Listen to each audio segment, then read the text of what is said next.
Hello, everybody. It's Instructor Fullerton, and it is podcast. This is podcast 11. It is Wednesday, December 2nd, and this is the second to last podcast you will watch this semester.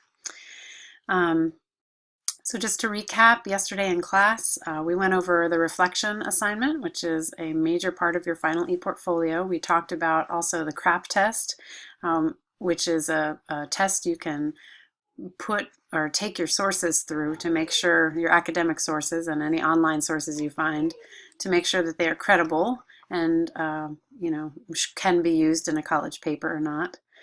And also we talked about how to properly integrate quotes from sources.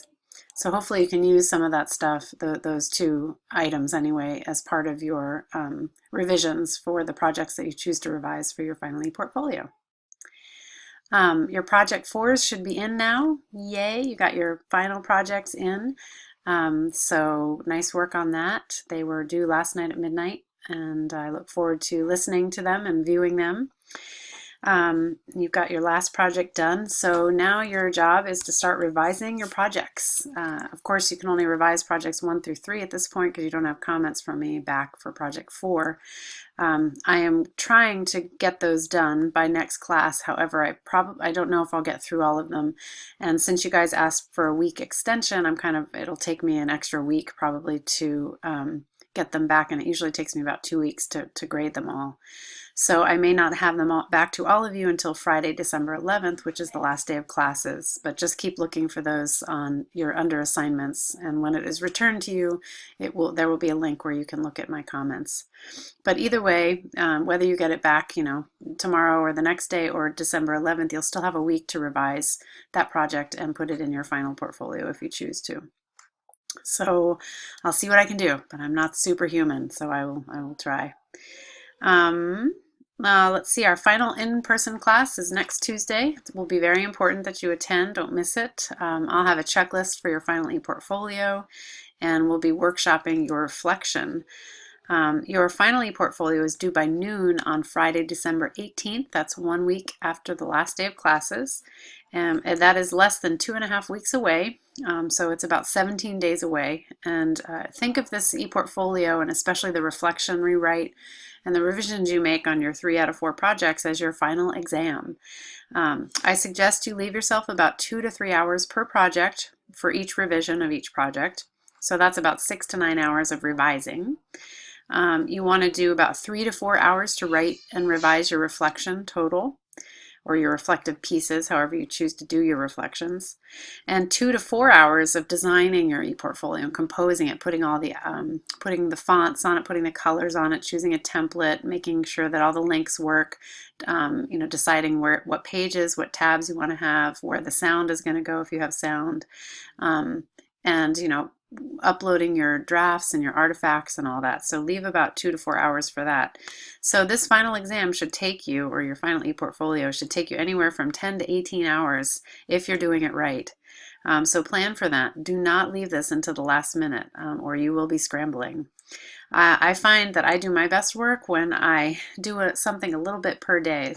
So for example, like when I grade your papers, I'll usually do like 2 to 4 papers a day, and that's about 1 to 2 hours every day until I get them all done, which is a lot more easy for me to do. And trust me, I've been a procrastinator all my life, and it's so much easier when I work on things a little bit a day. So if you can schedule that in, starting now or starting next week, to do 2 hours of work a day until this is due, you will be in good shape. But total, you're looking at, if you work about 2 hours a day for 5 to 9 days on this, then you'll be done with time to spare. But remember, it's going to take you anywhere from 10 to 18 hours to finish this. So, think about it as the time it takes for you to study for a final exam, and then take that final exam. Hopefully you are studying that much for your finals. So just keep that in mind. So for this week, the online reading is one text by Anne Penrose and Cheryl Geisler, who are both writing instructors like me and scholars. They are professors. I have actually met Cheryl Geisler, and a couple times. She's awesome. And she really cares about students and cares about student voices in writing, just like I do. The text that you're being asked to read is called Reading and Writing Without Authority. And basically in this text, which is on Sakai, under Resources, right here, Penrose and Geisler. It's 17 pages, so give yourselves, a good hour to read it. But this text is actually quite, even though it appeared in an academic journal, it is very readable. It's approachable, and it's really interesting because basically they tell the story of two writers, two students. So that text is what you need to read for this week, for this week's online class. And they talk about the role, it's called Reading and Writing Without Authority. They talk about the role of authority in student writing. Janet is one student that they write about, and Roger, she's a first-year student just like you guys, or most of you. Some of you have taken other writing courses, but many of you, this is your first college writing course.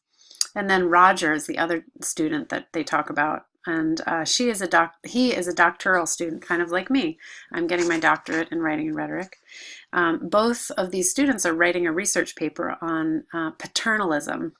Paternalism is basically a term that means when people in positions of authority or power say they're helping people that are subordinate to them or have less power than them, but really they're saying they're helping them, but they're really limiting their freedoms and responsibilities and choices by doing so. It's kind of like when your parents said to you that you couldn't eat ice cream because it was bad for you, because it was in your best interest that you didn't eat ice cream.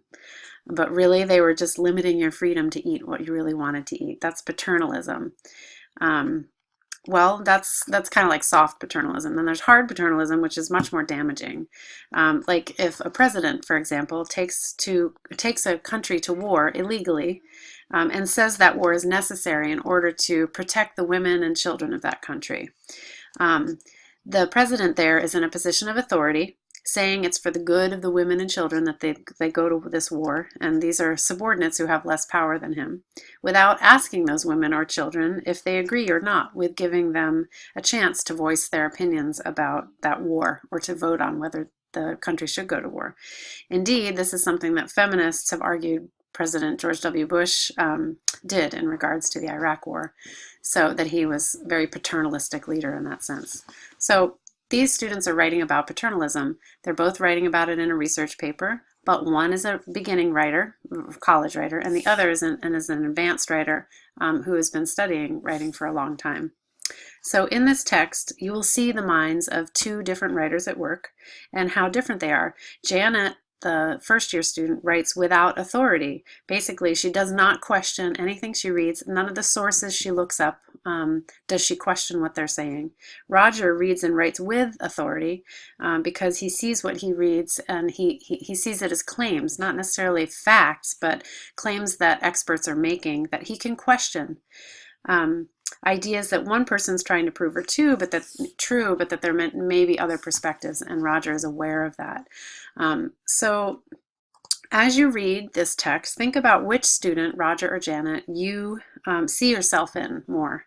And think about what the authors, Anne Penrose and Cheryl Geisler, are suggesting about how writing instructors need to teach students like Janet and Roger.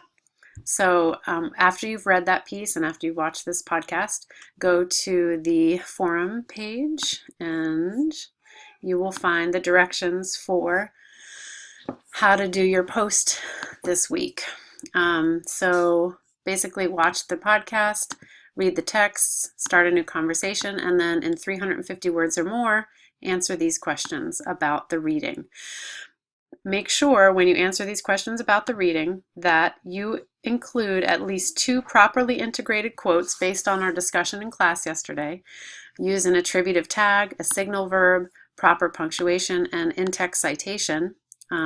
And bold that quote so that I can see each one. So as you're answering these questions, think about what quotes from the text you can use to support your answer, and find 2 of those to use when you respond in your 350 words. Again, you can use these pages in your textbooks for help on how to integrate quotes. So make sure that you write that 350 word post by Friday at 10 p.m. Then by Sunday, you read through all of your group mates' responses, decide where you agree, disagree, or if you have something else to say, and respond to 2 of your group mates' posts by responding to them and agreeing, disagreeing, or extending upon something they've discussed, and do each post in 200 words or more. Make sure that in order to be counted present for the class, that you make sure that you get everything on time, you meet the required word count, and you answer all the questions as I asked, and you make sure that you respond to 2 group mates. Otherwise, you'll be considered absent. And remember, as I was reminding some of you, you are on the verge with those absences, and any absence over 2 does hurt your final grade, so keep that in mind. So yeah, answer these questions and then respond by Sunday at 10 p.m. to 2 of your group mates. If you can't find the reading, it's also right here attached, so that's another source for you. So also as you read this, think about how you can write with authority in your revisions, your revised projects, and your reflection as well.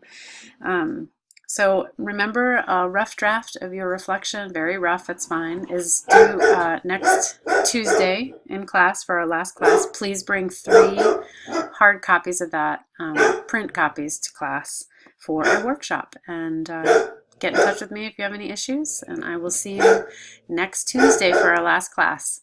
And I hope that you're acting out the gratitude, the paying it forward that you mentioned, that I had you commit to on Tuesday. So hopefully you're still giving out there. And have a lovely week. Sorry about my dog. Winnie, stop. Okay, bye everybody.